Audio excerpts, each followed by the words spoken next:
plus de ce qui a été évoqué, je crois qu'il y a les questions aussi de pauvreté. Il a évoqué la question de l'égalité sociale. Dans le livre en fait, dont Maxime a évoqué Comprendre les attaques armées de Burkina Faso, profil itinéraire, il y a justement des focus sur les personnages. Quand vous prenez Abdoulaye Sawadogo qui a été abattu à Rayongo, c'est quelqu'un qui était ici, qui n'est pas allé loin à l'école, juste le cap du primaire, qui n'a pas le certificat. Il a vendu des sacs à Rodoko ici, qui ne se retrouvait pas. Il a commencé à suivre en fait des Pakistanais. C'est comme cela qu'il s'est radicalisé.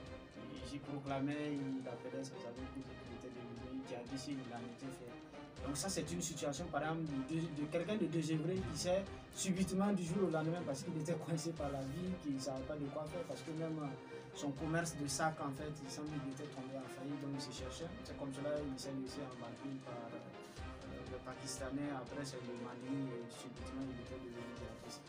Vous avez dans le même livre, je vois l'histoire par exemple de Haruna Sinari qui s'est retrouvé pour des questions de famille, voilà, il a pris un bien familial, après c'était des problèmes, on l'a donné. C'est comme cela en écoutant en fait les médias, la prise du Nord Mali par les rebelles, puis les djihadistes, il s'est retrouvé là-bas et lui aussi il s'est retrouvé dans les... Donc vous avez déjà ces situations-là.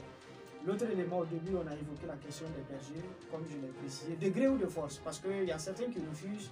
Voilà, quand vous prenez par exemple Samourouba, comment les gens ont su, c'est un berger qui a signalé en fait le mouvement suspect au niveau de la forêt de Samourouba, parce qu'ils ont obligé certains à suivre. Il y a un qui a réussi à s'échapper, qui a alerté les services de sécurité, on a organisé. Donc, de gré ou de force, vous avez des gens comme ça qui adhèrent aussi et qui sont obligés de faire l'affaire. Et il y a aussi ce qui peut être une action banale de complicité. Vous avez par exemple, on identifie peut-être des gens, voilà, mais ça rejoint peut-être la question de la pauvreté ou du fait de l'oisivité des gens. On vous dit tout simplement de donner juste une information par rapport aux heures de passage des patrouilles des services de sécurité. Si vous avez une si la patrouille passe, il faut appeler, voilà, souvent pour un billet de 5 000 ou 10 000, les gens le font. Et ça aussi, c'est une réalité.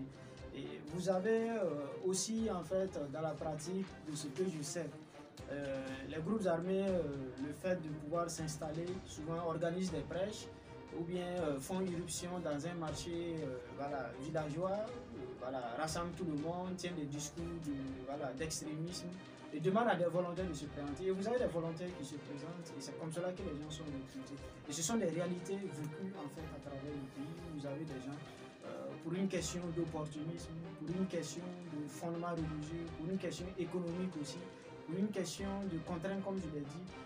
Parce qu'on ne peut pas nier aussi cette réalité par rapport aux questions de bavure et tout le reste. Quand vous avez des gens ont le sentiment qu'on est venu de façon injuste s'en prendre à ses parents ou à ses frères, voilà. Vous radicalisez la personne et la personne décide de prendre les armes. Ça aussi, ce sont des